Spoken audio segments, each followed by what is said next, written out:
पिता बेचैन रहे, तड़पते रहे, रोते रहे, विचार नहीं किया और छोड़ के चले गए। विचार करना चाहिए था। ये प्रसंग बहुत महत्वपूर्ण है, सुनने के लायक है और सुनना, इसे मन लगा करके सुनना तो शंकाएं दूर हो जाएंगी। श्री राम जैसा आदर्शवादी संसार में कभी न पहले था, न आज है, न आगे होगा। रामो विग्रहवान धर्म। राम राम नहीं है, राम तो साक्षात धर्म है। क्या है? धर्म है। वो एक राजकुमार बनकर के आए अयोध्या में तो वो धर्म ही आया है। ये राजकुमार बनकर के आया है, ये धर्म ही आया है। दशरथ का पुत्र बन के आया है तो धर्म आया है, साक्षात धर्म। रामो विग्रहवान धर्म। राम साक्षात धर्म है, सामान्य नहीं है, साधारण नहीं है। लेकिन लोग शंका करने लगते हैं कि पिता बेचैन रहा, इतना बेचैन हुआ कि प्राण भी त्याग दिए, लेकिन महत्व दिया तो कैकेयी के वचनों पर, कैकेयी की मांग पर महत्व दिया। क्यों भाई दिया कि नहीं? कैकेयी की मांग पर महत्व दिया है। जो उसने मांगा कि राम वन चले जाएं तो राम जी चले गए, लेकिन पिता तड़पते रहे, रोते रहे, विचार नहीं किया। कैसा चरित्र है, कैसा आदर्श है वो, कैसे मर्यादा पुरुषोत्तम है वो राम। मर्यादा कहां देखने को मिल रही है? भटकने की जरूरत नहीं है। वामपंथी विचारधारा के लोग ऐसी बातों को, अपने फेवर वाली बातों को खोज लेते हैं और फिर उन्हीं की प्रस्तुति करते हैं। स्पष्टतः उसमें वो क्लियर नहीं रहता है, लेकिन मैं क्लियर कर रहा हूँ। सुनिए, रामायण घर घर में है और आपके मन में भी उत्सुकता है कि हम इसका समाधान लें। बुलाया ही इसलिए है आपने कि समाधान मिलना चाहिए, तो मैं समाधान दे रहा हूं। भगवान राम जब कोप भवन की कंडीशन देखते हैं तो बड़ी भयावही है। महाराज दशरथ जी बेहोश पड़े हैं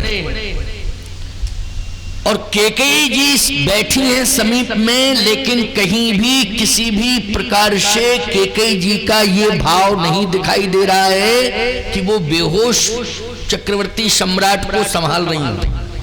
जैसे पति गिर जाए पत्नी के सामने बेहोश होके, और वो उस समय केवल पत्नी है सामने, तो उठाएगा कौन उसे? ईमानदारी से बताओ। बिलासपुर से आके डॉक्टर उठाएगा? पहले तो पत्नी को ही उठाना चाहिए ना, संभालना चाहिए। डॉक्टर तक तो मैटर बाद में पहुंचेगा। क्यों भाई? पहले किसे उठाना चाहिए? जब पत्नी के सामने पति बेहोश होकर गिर गया है तो उठाना चाहिए। अच्छा, बातचीत होती रहती, चलो कोई बात नहीं, पति पत्नी है, बातचीतें चलती रहती हैं, लेकिन बातचीत करते करते पति बेहोश होकर गिर जाए तो ऐसी कंडीशन में बात बंद कर देना चाहिए, संभालना चाहिए। क्यों? धर्म तो यही कहता है। वो लोग कहता है कि नहीं कहता है? यही धर्म कहता है। लेकिन देखा क्या भगवान राम ने कि मेरे पिताश्री पड़े हुए हैं, माताजी बैठी हैं, बेहोश पड़े। ऐसा नहीं है कि कैकेयी के हाथ में दशरथ जी हो, वो तो जमीन पर पड़े हुए हैं। भगवान राम जैसे ही आते हैं तो कहते क्या है? मोहि कहु मातु तात दुख कारण, ओ करिए जतन जहि हो ये निवारण, करिए जतन जहि हो ये निवारण। हे माता, ये बताओ कि पिताजी को कौन सा ऐसा कष्ट आ गया कि ये बेहोश पड़े हैं? आप बताएं, मैं यत्न करूंगा, उनके कष्ट को दूर करूंगा। पुत्र के यही शब्द होने चाहिए। क्यों भाई? यही तो आदर्शवादिता है कि नहीं? कि पुत्र जो है मां से कह रहा है कि पिताजी कष्ट में क्यों हैं, आप बताएं, मैं कष्ट का निवारण करूंगा। ये आदर्शवादी पुत्र के लक्षण हैं। मोहि कहु मातु तात दुख कारण, ओ करिय जतन जहि हो ये निवारण। मोहि कहु मात तात दुख कारण, करिए जतन जहीं होए निवारण। हे माता, बताएं कि कष्ट क्या है, मैं आधार लेकर के पिता के दुख का निवारण करूंगा। कम से कम समझाने के लिए आधार तो चाहिए। आप बताएं तो कंडीशन क्या है, कैसे समझावें, आधार मिलना चाहिए। बताओ क्यों बेहोश हुए। तो कैकेयी जी ने कहा कि राम, एक छोटी सी चर्चा आपस में होने लगी, तो उस चर्चा को लेकर के पता नहीं क्यों इतने दुखी हो गए। चर्चा क्या है? छोटी सी बात। भगवान राम ने कहा, थोरहु बात पिते दुख भारी, होत प्रतीत न मोहि महतारी। थोड़ी सी बात पर पिताजी को इतनी तकलीफ हो जाए कि बेहोश होके गिर पड़े, ये मुझे विश्वास नहीं हो रहा है। कोई बड़ी बात है। आप बात छिपा रही हैं, लेकिन छिपाने की जरूरत नहीं है, आप बताइए, प्रकट करिए। तब कैकेयी ने कहा कि दैन कहे वो मुहे दोई वरदाना। बेटा, तुम्हारे पिताजी ने 2 वरदान देने के लिए एक बार कहा था मुझसे देवासुर संग्राम में, लेकिन मैंने ये कहा था समय आएगा तो मैं मांग लूंगी। आज समय आया तो मैंने मांग लिया। 2 वरदान में आपने मांगा क्या? का पहला वरदान के बदले में राम तुम्हारा वनवास मांगा, और दूसरे वरदान के क्रम में मैंने भरत को राज्याभिषेक मांगा। तो भरत का राज्याभिषेक और राम का वनवास। राम तुम्हें वनवास मांगा है और भरत को राज तिलक। तो भरत के लिए राज तिलक, तुम्हारे लिए वनवास। भगवान राम ने कहा, माता जी, पिताजी मेरा वनवास सुनकर के बेहोश हुए ना, कि भरत का राज्याभिषेक होने जा रहा है, भरत को राजा बनाया जाएगा, इस बात को सुनकर के बेहोश हुए। कि मैं वनवास जा रहा हूं, मेरे लिए वन भेजने की योजना बन गई है, मुझे वन भेजा जा रहा है, राम को वन भेजा जा रहा है, इसलिए राम वनगमन की सूचना सुनते ही बेहोश हुए हैं। कि भरत के राज्याभिषेक राज तिलक को सुनकर के बेहोश हुए। कैकेयी ने कहा, राम वो भरत को राजा बनाने के लिए तो तैयार है, लेकिन तुमको वन भेजने को तैयार नहीं। क्यों भाई? कंडीशन यही ना। उन्होंने कहा भरत को, मोरे तो राम भरत दो ही आँखी है, स्पष्ट कहा था। भरत में और राम में कोई अंतर नहीं है। कैकेयी, मोरे तो राम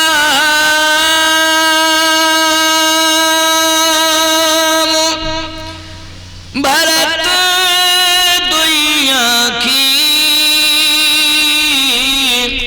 सत कहो कर शंकर साखी, सत कहो कर शंकर साखी। मोरे तो राम भरत दोई आँखी, सत्य कहो कर शंकर साखी। राम में भरत में कोई अंतर नहीं है। सत्य कहता हूं, भगवान शंकर को साक्षी करके कहता हूं। भरत राजा बन जाए कोई दिक्कत नहीं, लेकिन राम बन न जाए, दिक्कत है इसमें। राम बन न जाए। बस इतना सुनते ही बेहोश हो गए। मैंने कहा नहीं, राम तो बन जाएंगे। बार बार मैं यही कहती रही, राम बन जाए, राम बन जाए। और वो कहते रहे नहीं, राम बन न जाए, राम बन न जाए, राम बन न जाए। अच्छा राम, तुम ही बताओ, कौन ऐसी माँ होगी जो ये कहेगी कि बेटा बन ना जाए, बेटा बन ना जाए? क्या माँ ये कहेगी बेटा बिगड़ जाए, बिगड़ जाए, बिगड़ जाए? बेटा बन जाए, बन जाए, बन जाए। हर माँ के मन में यही रहता, बेटा बन जाए, बन जाए। कोई माँ ऐसी नहीं होगी संसार में जो कहे बेटा बिगड़ जाए, बिगड़ जाए, बिगड़ जाए। राम जी ने कहा, माँ बहुत ऊंची सोच है आपकी बहुत ऊंची सोच है। पिताजी मोह फांस में फंसे हुए हैं। किस में फंसे हैं? मोह फांस में फंसे हुए हैं। इसलिए मोह के कारण जो मोह फांस में फंस जाता है प्यारे, याद रखना उसकी सोच संकीर्ण हो जाती है। बोलो हो जाती है कि नहीं? जैसे महाभारत में मोह फांस में धृतराष्ट्र बंध गया, फंस गया, तो उसकी सोच संकीर्ण हो गई कि नहीं? महात्माओं में भीष्म पितामह फंस गए, हस्तिनापुर से प्रेम करते थे, कहते नहीं मैं हस्तिनापुर से मोह करता हूँ। किससे? हस्तिनापुर से मोह करता हूँ। तो हस्तिनापुर के मोह फांस में फंसे तो दुर्योधन का साथ दिया, धर्मराज युधिष्ठिर का साथ नहीं दिया। क्यों भाई? मोह फांस में द्रोणाचार्य जी फंस गए। अर्जुन को उन्होंने श्रेष्ठ धनुर्धर तो बनाया, लेकिन जब अर्जुन के प्राणों पर संकट आ गया, अर्जुन के अधिकारों को छीना गया, तो फिर हस्तिनापुर का मोह सामने आ गया, दुर्योधन के पक्ष में चले गए। बोलो किसके पक्ष में चले गए? दुर्योधन के पक्ष में। किस पक्ष से युद्ध किया है द्रोणाचार्य जी ने? बोलो कौरवों के पक्ष से, अर्थात दुर्योधन के पक्ष से। कुल गुरु कृपाचार्य, मैं कहता हूं जिस कुल में दुर्योधन पैदा हुआ उसी कुल में अर्जुन पैदा हुआ। बोलो हुआ कि नहीं? हुआ पैदा कि नहीं? तो कुल गुरु का अर्थ है गुरु की समान दृष्टि होनी चाहिए। बोलो होनी चाहिए कि नहीं होनी चाहिए? एक कुल में संपत्ति का अगर विवाद है तो गुरु को निष्पक्ष होकर के उस विवाद का निस्तारण करना चाहिए। ये धर्म कहता गुरु का। ये नहीं कि पक्ष ले लेना चाहिए, उस कुल में विशेष व्यक्ति का पक्ष ले लेना चाहिए, उसे तो निस्तारण करना चाहिए। उस कुल में विडंबना पैदा हो रही है, इससे हमें दूर करना है, क्योंकि हम इस कुल के कुल गुरु हैं। लेकिन कृपाचार्य जी भी मोह फांस में फंस गए तो कहां चले गए? वो लोग कौरवों के पक्ष में चले गए। चले गए कि नहीं चले गए? ये मोह फांस होता है। आज भाइयों भाइयों में दूरियां क्यों हो रही हैं? इसलिए कि एक भाई अपनी संतान के मोह में बंधा हुआ है तो दूसरा भाई अपनी संतान के मोह में बंधा हुआ है। भाई भाई का प्रेम दूर हो गया, संतान के मोह में बंध गए। बोलो भाई, अपनी अपनी संतान, अपनी अपनी परिवार, अपनी संतान को अपना परिवार मानने लगे, भाई के परिवार को अपना परिवार नहीं मानते। समझ रहे हो कि ये सोच निकृष्ट हल्की सोच है। रामचरितमानस इसलिए आपको आदेश दे रहा है कि सोच में उदारता होनी चाहिए। मानस यज्ञ आपको प्रेरणा दे रहा है, ये आपको सोच चिंतन दे रहा है कि आपको किस तरह से परिवार में प्रेम बना के चलना है। आपको केवल व्यक्तिगत अपने परिवार को परिवार नहीं मानना है, पूरे परिवार को ही परिवार। जिस कुल में आप पैदा हुए हैं उस कुल को आपको अपना परिवार मानना है। अर्थात जिस गांव में आप पैदा हुए हैं उस गांव को आपको अपना परिवार मानना है। ये रामचरितमानस मार्ग प्रशस्त कर रहा है। जिस गांव में आप पैदा हुए हैं, जिस कुल में पैदा हुए उस कुल को परिवार मानो, जिस गांव में पैदा हुए उस गांव को परिवार मानो। ये सोच होनी चाहिए। ये सोच रामचरितमानस की है। बोलो है सोच की नहीं? ये किसकी सोच है? रामचरितमानस की सोच है। इस पूरा गांव मेरा परिवार है। ये धर्म मंच यही तो प्रेरणा आपको दे रहा है। बोलो दे रहा है कि नहीं दे रहा है? परिवार रूठने की बात छोड़ो, हमारा गांव नहीं रूठना चाहिए। किसी भी प्रकार से हमारा गांव रूठना नहीं चाहिए, टूटना नहीं चाहिए, फूटना नहीं चाहिए। ये सोच है मानस यज्ञ की, ये सोच है मानस मंच की, यही सोच है रामचरितमानस की। भगवान श्री राम में और कैकेयी जी में वार्ता चल रही है। बोलो चल रही है कि नहीं? सोच किसकी संकीर्ण है, इस पर विचार करना है।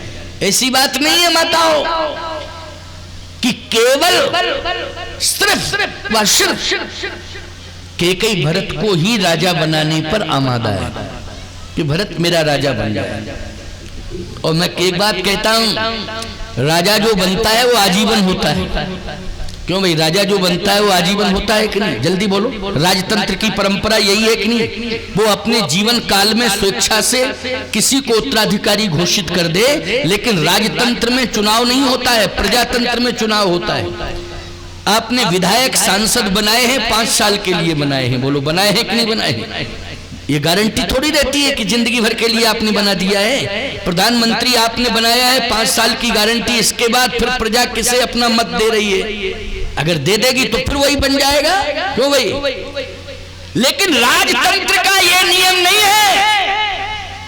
लेकिन यहां पर कैसा राजतंत्र, कैकेयी की मानसिकता पर विचार करो। उसने कहा 14 वर्ष राम वनवासी, केवल 14 साल तक राम वन में रहेंगे। भरत 14 साल के लिए ही राजा बनेंगे। 14 साल बाद राम तुम लौट के आ जाना अयोध्या में, राजा तुम ही बनोगे। बोलो ये प्रजातंत्र की बात है, ये राजतंत्र की बात है क्या? राजतंत्र में ऐसा होता है? जल्दी बोलो। राजतंत्र में तो यही होता है कि मेरा बेटा राजा बन गया बस, उसमें कोई परिवर्तन होने वाला नहीं। बोलो यही होता है ना राजतंत्र।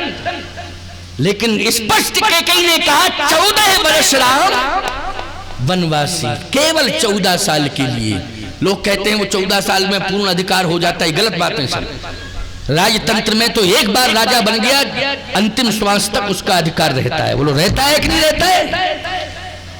तो कैकेयी जी अगर 14 साल की बात कर रही हैं तो इसमें निश्चित कोई रहस्य है। बोलो है रहस्य कि नहीं? इसमें यह रहस्य नहीं है कि अपने बेटे को राजा बनाना चाहती है, ये रहस्य नहीं है। इस मर्म को कोई समझ नहीं सकता है।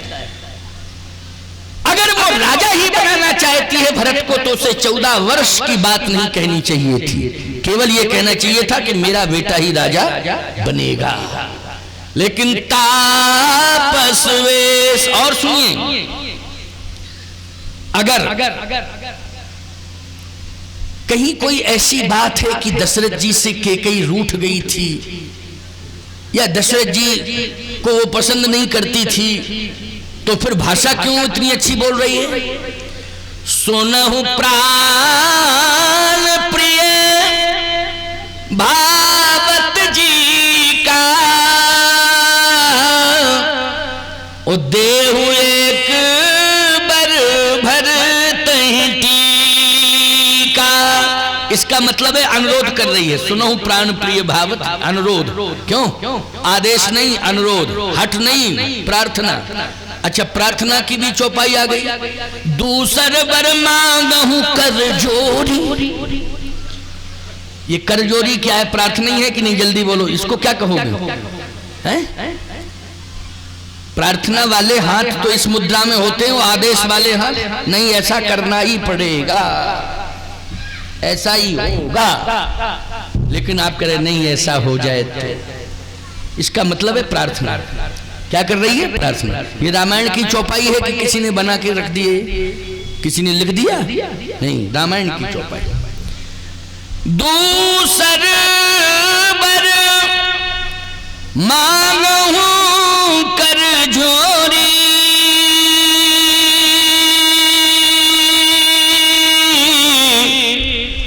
ओ पुरवहु नाथ मनोरथ मोरी। हाथ जोड़ के प्रार्थना कर रही हूं, पुरवहु नाथ मनोरथ, मेरे मनोरथ को आप पूरा कर दें। मनोरथ क्या है? मनोरथ यही है कि राम बन जाए, राम बन जाए। केवल राम अयोध्या नाथ ही न बने, राम विश्वनाथ बन जाए, पूरे विश्व का नाथ हो जाए मेरा राम। ये है मेरी मन की बात, मेरे मन का मनोरथ। मेरे मन का मनोरथ है कि राम केवल अयोध्या नाथ ही न बने, राम विश्वनाथ बन जाए। विश्वरूप रघुवंश मणि, जब राम बन गए तब ना विश्वरूप बने। बोलो, अयोध्या में रहते तो विश्वरूप नहीं बन पाते। दशरथ जी चाहते हैं राम अयोध्या नाथ बन जाएं, और कैकेयी कहती है राम विश्वनाथ बन जाएं, विश्वरूप रघुवंश मणि। इसलिए राम बन जाए, इसका मतलब ये नहीं कि बन बन भटक जाए, बन जाए, है ना। और ये कन्फर्म है कि 14 साल में ही बन जाएगा। जिंदगी भर बन बन भटकने की जरूरत नहीं पड़ेगी, 14 साल में ही बन जाएगा। 14 साल। अच्छा, एक बात और बताएं, जब रावण का अस्तित्व समाप्त होगा तब राम बनेंगे, और रावण का अस्तित्व बना रहा तो राम बनेंगे क्या? बोलो, राम विश्वनाथ नहीं बन पाएंगे, विश्वरूप नहीं बन पाएंगे, क्योंकि मंडलीक मणि रावण राज करे निज मंत्र। बोलो भाई, ये रावण स्वयं विश्व विजयी बनना चाहता है, बोलो बनना चाहता है कि वो अपने को विश्व विजयी घोषित कर रहा है। रावण वो कहता है कोई मेरे समान हो तो चैलेंज है, आए। तो कैकेयी जी कहती हैं कि मैं भेज रही हूं, मैं भेज रही हूं और तेरे सामने ही आएगा वो। ए अभिमानी, तू कह रहा है कि विश्व में हो कोई, है कोई मेरे सामने, मेरी भुजाओं के सामने किसमें क्षमता है टकराने की। रावण आवत सुनो सकोहा, देवन तके मेरे गिर खोहा, दुज भोजन मखोम शराधा, सबके जाए करो तुम बाधा। तो कैकेयी ने कहा कि तू यज्ञ में बाधा पहुंचा रहा है, तू ऋषि मुनि महात्माओं को सता रहा है, तू देवताओं को यज्ञ की वेदी पर बैठने नहीं दे रहा है, तू गौशाला में गौओं को चैन से नहीं रहने दे रहा है और चैलेंज कर रहा है। आज मैं रावण ऐसा कृत्य करके कोई विश्व विजयी नहीं हो सकता है, ऐसे लोगों को दंडित करके, अनाचारी अपराधियों को दंडित करके ही कोई विश्व विजयी हो सकता है। ऐसा राम मैं भेज रही हूं तेरे सामने, जो आज तेरे संपूर्ण अरमानों को मिट्टी में मिला देगा। बोलो ये किसकी सोच है, जल्दी बोलो, ये सोच किसकी है? आर्यावर्त में अगर नारी समाज में किसी की सोच है तो वो कैकेयी की सोच है। बोलो है कि नहीं? केवल कैकेयी ने ये घोषणा की है। आज ये घोषणा किसने की है? कैकेयी ने घोषणा। सभी को स्वतंत्र करने की घोषणा किसने की है? कैकेयी ने की है। इसलिए याद रखना, यज्ञ की रक्षा आज हो रही है। आज गौशालाओं में यदि गौ माता सुरक्षित हैं, उस समय आर्यावर्त की बात मैं कर रहा हूं। आर्यावर्त में जहां गौएं गौशालाओं में नहीं रह पाती थी, आग लगा दी जाती थी। यज्ञ में याज्ञिक विद्वान यज्ञ नहीं कर पाते थे, महात्मा सुख चैन से भजन नहीं कर पाते थे। ऐसी परतंत्रता में यदि आजादी का, स्वतंत्रता का, धर्म की स्वतंत्रता का बिगुल फूंका है तो वो माता कैकेयी ने फूंका है। कहा राम अब मैं तुम्हें अयोध्या में नहीं रहने दूंगी, अब तो तुम्हें मैं ऐसी जगह पहुंचाऊंगी जहां पर अनाचार अत्याचार हो रहा है। उन अड्डों पर राम तुम्हें जाना पड़ेगा, उन स्थलों पर राम तुम्हें अब जाना पड़ेगा। बोलो भाई, कैकेयी का कदम जो है वो सकारात्मक है कि नहीं? दशरथ जी समझे कि बन बन, अरे बन बन की बात ये तो सोचो कि बन, अगर भरत को राज्य मांग रही है तो राजा 14 साल के लिए नहीं बनता है कोई, राजा तो जिंदगी भर के लिए बनता है। लेकिन पिताजी राम जी, तुम्हारे पिताजी समझ नहीं पाए इस बात को, इसलिए कष्ट में आ गए, गिर पड़े। मैंने कहा 14 बरस तापस वेश विशेष उदासी,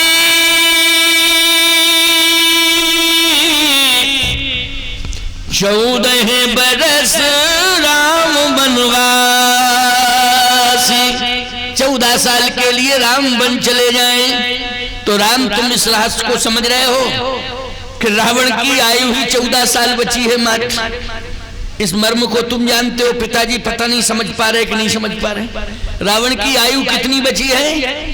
मात्र 14 साल ही आयु से। तो अब मैं क्यों कहूंगी 15 साल के लिए चले जाओ, 16 साल के लिए चले जाओ। अच्छा, ये भी नहीं कहूंगी कि 13 साल के लिए चले जाओ। क्यों 13 साल? जब 14 साल की आयु है और 13 साल में वापस हो जाओगे तो बोलो काम बनेगा कि बिगड़ेगा? जैसे मान लो 100 हाथ गहरा कुआं हो और रस्सी 99 हाथ की हो, और 100 हाथ गहरा कुआं है, रस्सी 100 हाथ की होगी तभी जल मिलेगा कि नहीं मिलेगा? और रस्सी 99 हाथ की हो, कुआं गहरा है 100 हाथ का, अब डालते रहो बाल्टी, अब बाल्टी नहीं पहुंच रही हो, क्यों भाई? तो वो 99 हाथ की रस्सी बेकार मानी जाएगी कि नहीं मानी जाएगी? वो 99 हाथ की रस्सी बेकार, उसका कोई अस्तित्व नहीं है। एक हाथ के पीछे 99 हाथ की रस्सी बेकार हो गई कि नहीं हो गई?